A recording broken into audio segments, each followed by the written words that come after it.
Bonjour chers serviteurs audacieux, bienvenue dans notre émission chrétienne intitulée Le Pain matinal, une émission du ministère Ta Seconde Chance.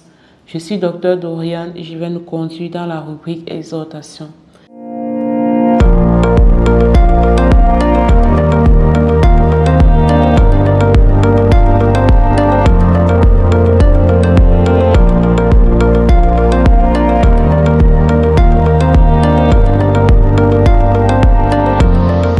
Alors, bien-aimés dans le Seigneur, chers serviteurs audacieux, ce matin, l'exhortation de ce jour s'intitule « Ne te compromets pas ».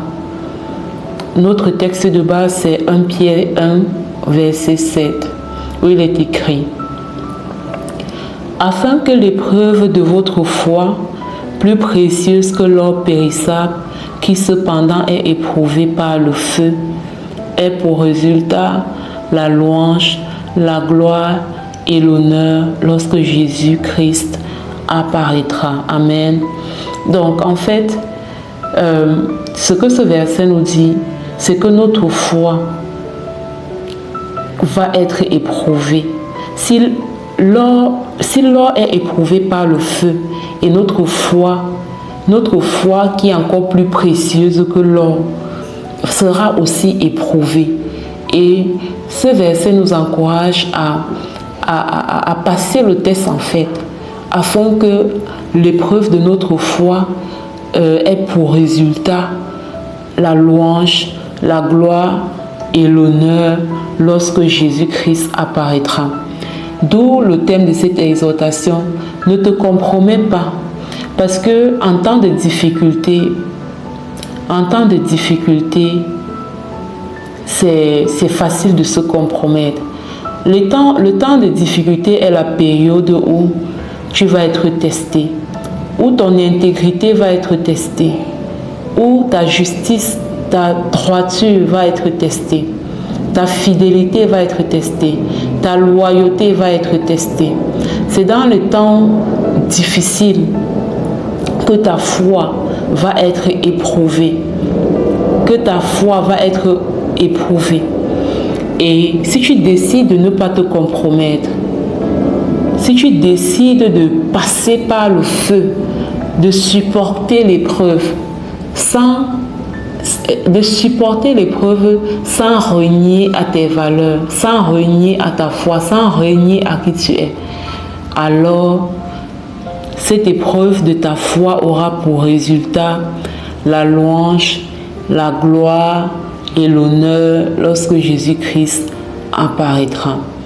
Si tu es une personne, tu as des défis conjugaux, et se compromettre ici sera par exemple de se mettre à chatter avec un autre homme ou avec une autre femme, et même à aller plus loin en commettant l'adultère avec cette personne. Tu vois que tu seras en train de te compromettre. Quand il y a des défis conjugaux, c'est facile. On se dit, je vais accorder mon attention à une autre personne qui me donne de l'attention, qui me donne de l'affection. Mais c'est une tentation de l'ennemi.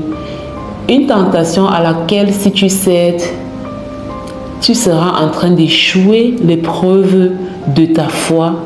Et le résultat de cette épreuve-là ne sera pas la louange, ne sera pas la gloire, ne sera pas l'honneur, mais ça va être tout ce qu'il y a de malheureux.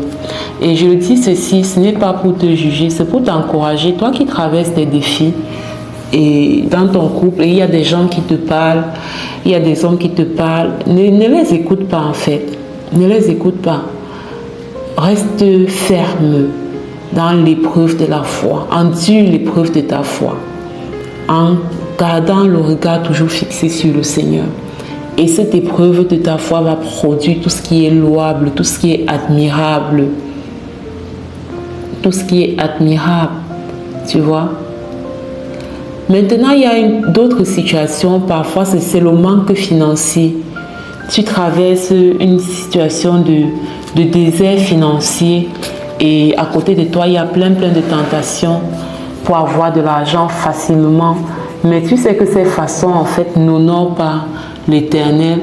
tu sais que ces façons en fait ne glorifient pas Dieu, alors ne cède pas, mon frère. Ne cède pas, ma soeur. Oui, ça va t'aider à résoudre ce problème ponctuel que tu as, mais ça va corrompre ta relation avec Dieu. Ça va corrompre ta destinée, ça va corrompre ta vie en fait.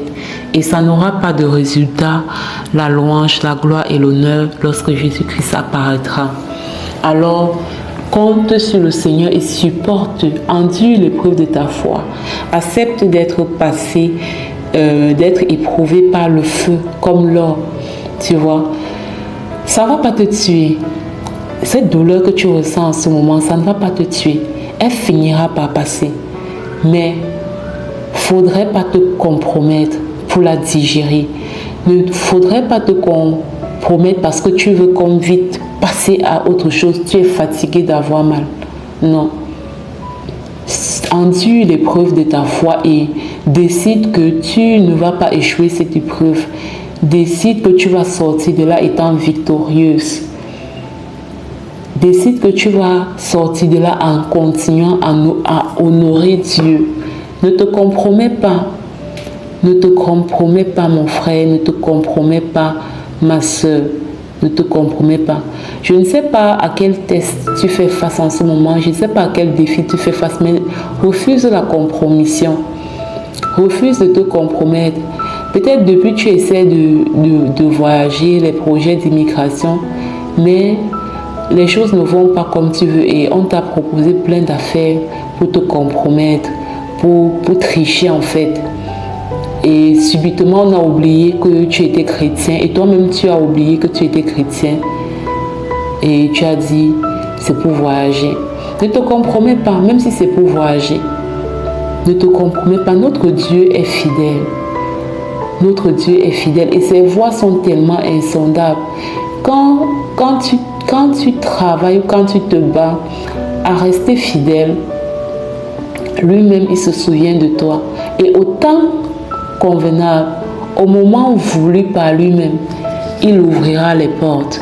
Il ouvrira les portes pour que tu puisses aller dans le droit chemin. Il ouvrira les portes pour que tu puisses retrouver ta joie, pour que tu puisses retrouver ton bonheur. Alors ne te compromets pas, mon frère. Ne te compromets pas, ma soeur. Garde ta foi en Jésus-Christ, quels que soient les vents et les tempêtes qui s'agitent autour de toi. Ça ne fait que s'agiter et ça finira bien par se calmer. Sur ce, je passe la parole à la servante de Dieu, Lina, qui va nous amener dans la proclamation de la parole. Soyez abondamment bénis. Shalom, shalom.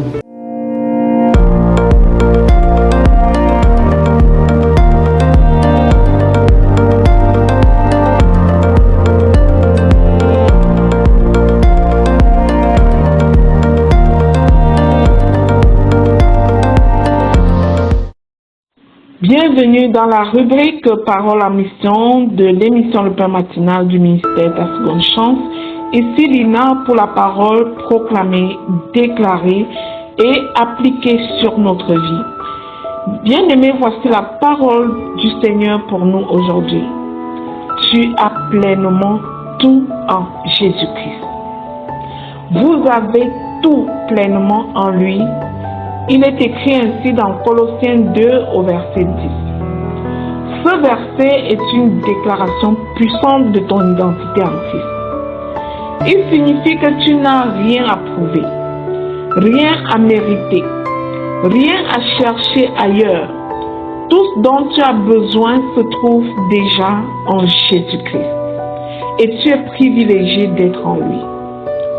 En lui, tu es complet, pardonné, restauré, aimé, équipé, forte, plus que vainqueur. Tu n'es pas une œuvre inachevée. Tu es une création accomplie par la grâce de Dieu. Le monde essaiera de te faire croire qu'il te manque quelque chose. Un statut, une validation, une ressource. Mais la vérité, c'est que tu es déjà en possession du trésor divin. En Jésus-Christ bien-aimé, tu n'as plus à courir après la plénitude, tu la portes déjà. Marche avec assurance, Garde la tête haute, car celui qui a Christ n'a besoin de rien d'autre pour être complet. Dans le nom de Jésus. Bien-aimé, si tu as compris ceci, je t'invite à proclamer et déclarer avec moi la plénitude en Christ. Je proclame et je déclare que j'ai tout pleinement en Jésus-Christ, selon ce qui est écrit dans Colossiens 2 au verset 10, au nom puissant et glorieux de Jésus-Christ. Je proclame et je déclare qu'en Christ, je suis complète. Rien ne me manque au nom de Jésus. Je proclame et je déclare que je suis comblée de toute bénédiction spirituelle dans les lieux célestes. Selon ce qui est écrit dans Éphésiens 1 verset 3 au nom de Jésus. Je proclame et je déclare qu'en lui je suis pardonné, restauré et affermi dans mon identité au nom de Jésus. La plénitude de Dieu habite en moi par son Saint-Esprit. Je suis pleinement consciente que je suis une femme esprit. J'opère par la puissance du Saint-Esprit grâce à Dieu mon Père, au nom puissant de Jésus-Christ. Je proclame et je déclare que je ne suis pas une victime du manque. J'ai pleinement tout. Christ est ma suffisance, au nom de Jésus. Je rejette le sentiment d'infériorité, car je suis accompli en Jésus-Christ, au nom puissant de Jésus-Christ. Je proclame que Christ est ma paix, ma force et ma joie, en vertu de ce qui est écrit dans Jean 14, 27, au nom puissant et glorieux de Jésus-Christ. Je proclame et je déclare que tout ce que le Père a déposé en Jésus-Christ coule maintenant dans ma vie. Je vis dans la richesse spirituelle de ma nouvelle identité en Christ, au nom puissant de Jésus-Christ. Je proclame et je déclare que je suis libre de toute comparaison. Ma valeur est en Dieu seul, au nom de Jésus. Je proclame et je déclare qu'en Jésus-Christ, je trouve le sens, la direction et la stabilité dans le nom puissant de Jésus. Je proclame et je déclare que je possède la sagesse et la force nécessaires pour accomplir ma mission au nom de Jésus. Je proclame et je déclare que je ne cours plus après ce que j'ai déjà reçu. J'ai la plénitude divine en moi. J'ai la vie Zoé. La vie de Dieu coule en moi au nom de Jésus. Je proclame et je déclare que l'abondance de la grâce se manifeste dans tous les domaines de ma vie. Je parle au pays où je suis installé. Écoute ma voix et laisse venir en moi toutes les bénédictions qui me sont dues dans ma plénitude divine. Je déclare que je ne manque de rien. Le ministère angélique est actif pour moi et ramène jusqu'à ma vie pleinement ce que j'ai en Jésus-Christ. Je proclame et je déclare qu'en Jésus je vis, je ne meurs et j'existe au nom puissant de Jésus-Christ. Rien ne peut me séparer de l'amour et de la plénitude de Christ, selon ce qui est écrit dans Romains 8, 39, au nom puissant et glorieux de Jésus-Christ. J'envoie cette parole en mission et mon identité obéit à cette parole. Je rends gloire à Dieu car en Jésus-Christ, je suis complète, comblée, victorieuse. Dans le nom puissant de Jésus-Christ. Amen, amen, amen. Bien-aimés, c'est cette émission, le pain matinal du ministère Ta Seconde Chance, de bénir au quotidien. Je te prie de t'y abonner, mais surtout de partager la bonne nouvelle à quelqu'un d'autre. Télécharge notre application sur Play Store. Il sera bientôt disponible sur Apple Store. L'application Le Pain Matinal. Au nom puissant de Jésus-Christ, sois béni. Amen.